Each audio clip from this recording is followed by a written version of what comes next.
अस्सलामुअलैकुम, नमस्ते, सत श्री अकाल। मेरे प्यारे भाई कैसे हैं आप लोग? खैरियत से हैं? ठीक ठाक हैं?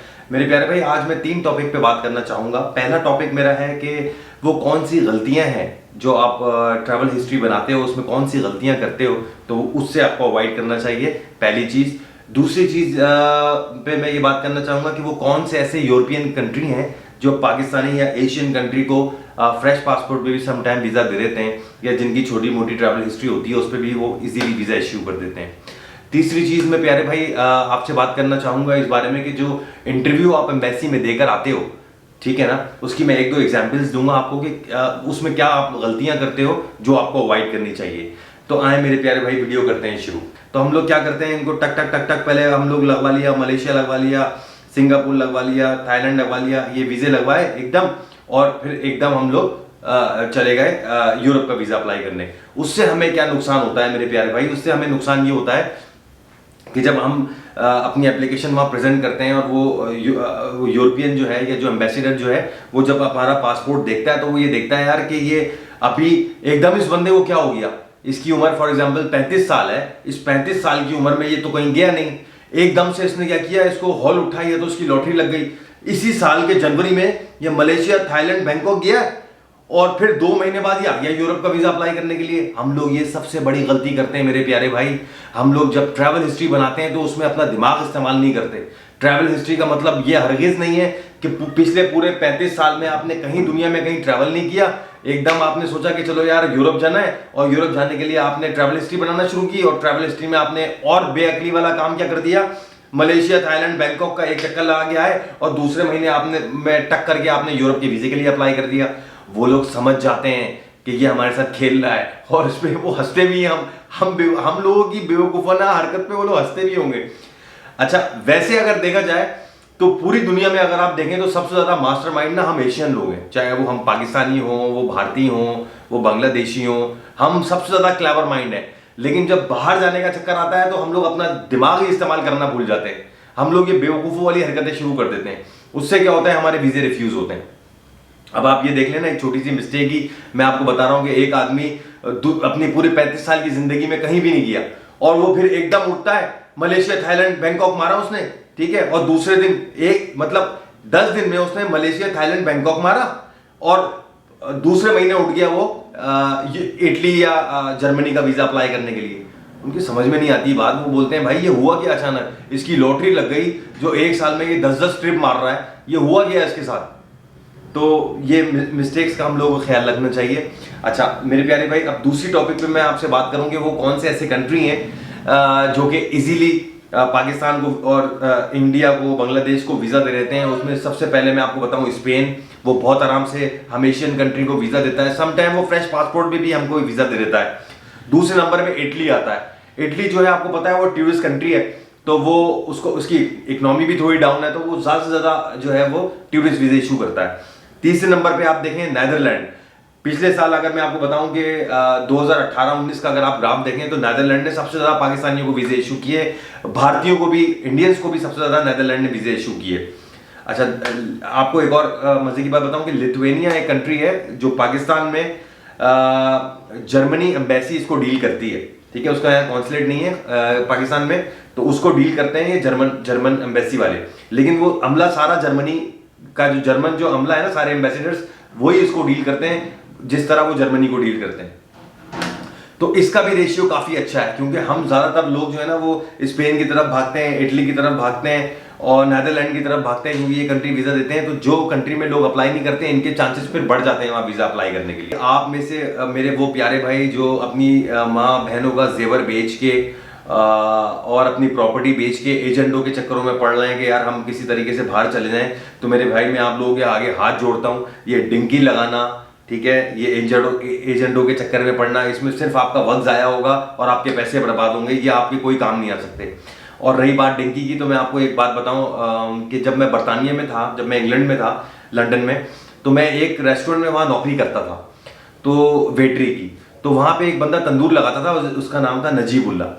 तो एक दिन मुझे मौका मिला नजीबुल्ला से बात करने के लिए। अक्सर उसके हाथ में मैं दिखता था कोई निशानात उसके पड़े हुए होते थे, जैसे टाकों के निशान नहीं होते, जैसे चोट लग जाती है टाकों का निशान होता है, तो मैं एक दिन बैठा, मैंने नजीबुल्ला से पूछा, मैंने कहा यार ये बताओ तुम्हारे जिस्म पे अक्सर नजर आते हैं ये टाको के निशान क्या है, कैसे से, जैसे टाको लग के वो फिर जख्म भर गया हो।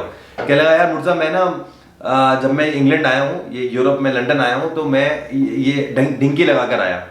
तो मैं जब यूरोप में मैं जब इंटर हुआ तो अक्सर ऐसा होता था कि मुझे फ्रांस वालों ने पकड़ा, तो फ्रांस ने उठा के देखा कि कहाँ से आ रहा है, उन्होंने मुझे इटली डिपोर्ट कर दिया, इटली वालों ने मुझे और पीछे फेंक दिया। तो फिर मैंने अपना सफर वहां से शुरू किया। कह रहा है कि सब लोग क्या करते थे, किसी ने मुझे 1.5 महीने की कैद भी दी, किसी ने मुझे 1 हफ्ते की कैद भी दी, 1 हफ्ते कैद रख के वापस मुझे डिपोर्ट कर दिया। लेकिन वो ये बता रहा मुझे, कह रहा है मुर्तजा, उसने शर्ट मुझे उतार के दिखाई आदि, कह रहा है मुर्तजा ये बल्गारिया जो कंट्री है, जब मैं इधर पकड़ा गया था तो इन लोगों ने, इनके फौजियों ने मुझ पे कुत्ते छोड़े थे, उसके जिस्म में उसने मुझे दिखाया पूरे उसके जिस्म में कुत्ते के बाइट के निशान थे। तो मेरे प्यारे भाई मैं आप लोगों से यही हाथ जोड़ के बोलता हूं, बहुत से लोग इसमें अपनी जिंदगियां खो देते हैं, ये डिंकी के चक्कर में, इनलीगल चक्कर में हरगिज ना पड़े। खुद अपनी बैंक स्टेटमेंट बनाएं, अपने डॉक्यूमेंट्स बनाएं, अपने बिजनेस शो कराएं, ठीक है, वो सारे काम करें जिसमें आपको वीजा लगने में आसानी हो, और फिर इज्जत से जाएं। ये डिंकियां लगाना, ये कुत्तों से कटवाना अपनी, और फिर रास्ते में पानी में डूब जाना, ये खुदा के लिए। आप प्यारे भाई एक चीज मैं आपको और बताता चलूं कि यूरोप अप्लाई करने से पहले बिल्कुल फ्रेश पासपोर्ट में भी वीजे लग जाते हैं, मगर मैं ये चाहता हूं आप अपनी लक ट्राई ना करो। यहाँ पे आप सबसे पहले कोशिश ये करो कि आपकी छोटी मोटी ट्रैवल हिस्ट्री कम से कम बन जाए, ताकि आपकी वीजा रिफ्यूजल के चांसेस बहुत कम हो जाए। देखें बड़ा आसान तरीका है, दुबई बहुत आराम से वीजा दे देता है, ठीक है। आप देखें टर्की आजकल बहुत आराम से वीजा दे देता है, थाईलैंड बहुत आराम से वीजा दे देता है, 2 लाख रुपए का मिनिमम बैलेंस हो आपको वीजा लग जाता है। मलेशिया, सिंगापुर, ये वो कंट्री है, मालदीव हो गया, ये वो कंट्री आपको बहुत आराम से वीजा दे सकते हैं। तो मुझे ऐसा लगता है कि आप यहाँ पे जाएं, ठीक है, ज्यादा पैसा भी खर्च नहीं करें। यहाँ पे हॉस्टल्स होते हैं जो कि बहुत ही कम पैसों में आपको वहां पे आपको वो मिल जाता है, बेड मिल जाता है बहुत इजीली। तो मेरे प्यारे भाई अपना पैसा जो है ना वो बजाय इसके कि आप एजेंटों में खराब करें, अपना हिस्ट्री, अपने पैसे की आप ट्रैवल हिस्ट्री बनाना शुरू करें, ताकि आपका खुद ही आपके तवज्जुह से वीजा लग जाए। बैंक स्टेटमेंट अच्छी कर लें अपनी आप, ठीक है।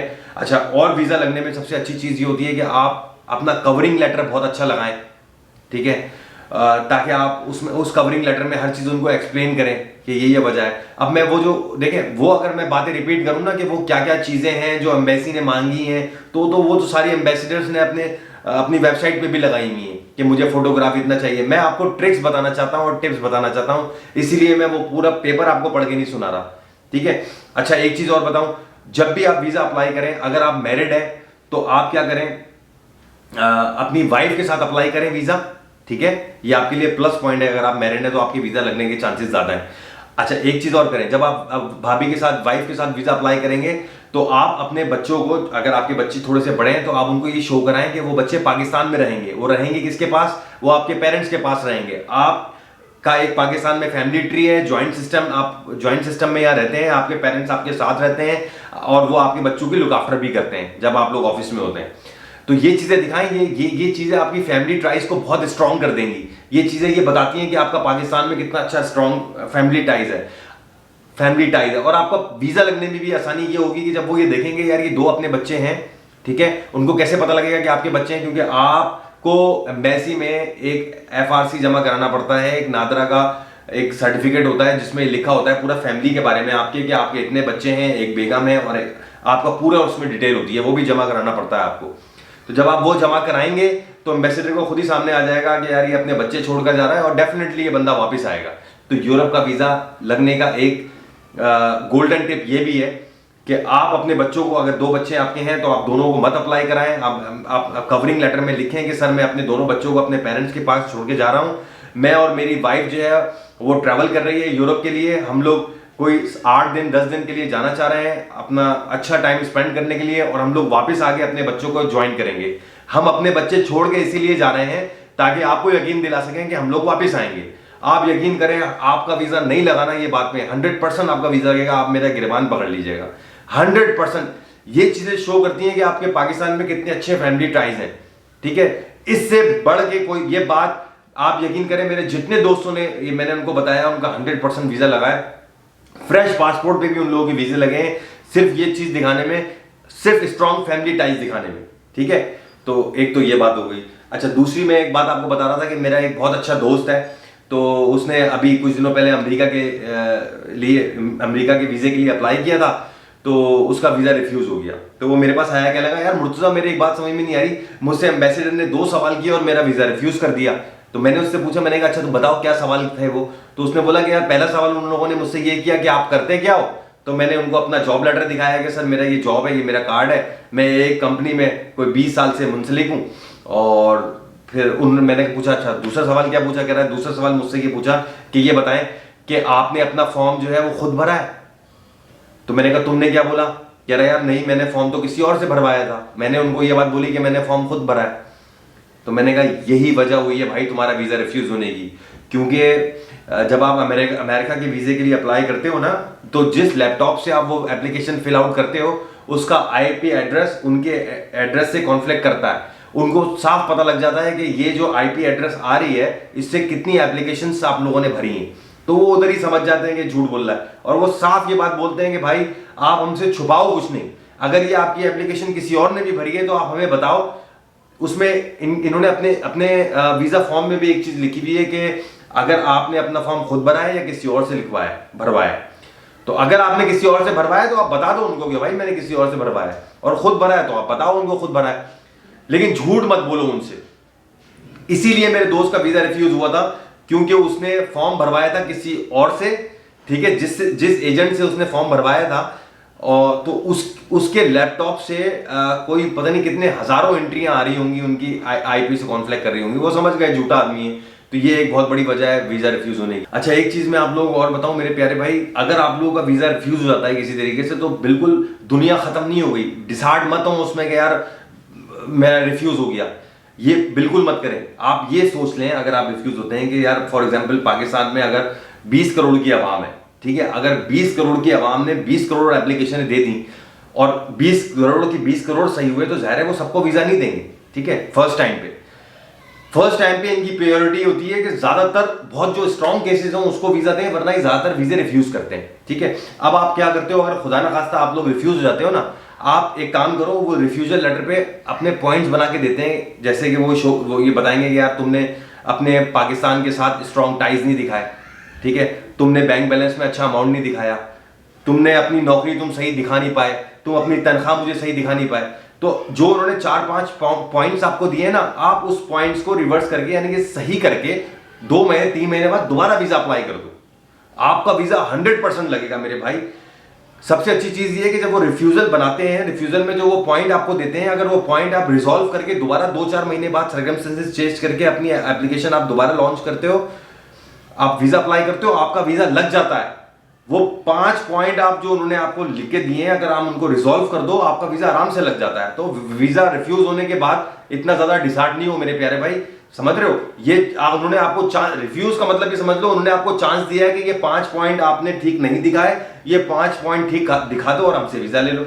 तो इसको भी आप अपने लिए पॉजिटिव लें, ठीक है। चले मेरे प्यारे भाई, वीडियो में लंबी नहीं करना चाहता, इंशाल्लाह बहुत जल्द दूसरी वीडियो बनाऊंगा। जब तक अपना बहुत ख्याल रखें, और मैं आप सब लोगों का बहुत बहुत शुक्रिया अदा करता हूं कि आप लोग मुझे इतना प्यार और इतने अच्छे वर्ड से मुझे याद कर रहे हैं। Thank you so much. जब तक के लिए अल्लाह हाफिज़, फी अमानिल्लाह।